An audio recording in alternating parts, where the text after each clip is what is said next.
Hello, we are in Photoshop, so let's create the design here. Explore the more options.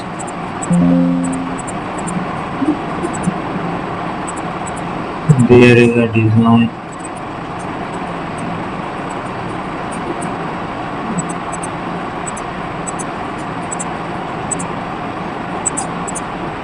I will find the shapes here. Add a color around it. Let's have a structure there. Use the paints. And there is an eraser tool to make it more attractive. Thank you for watching.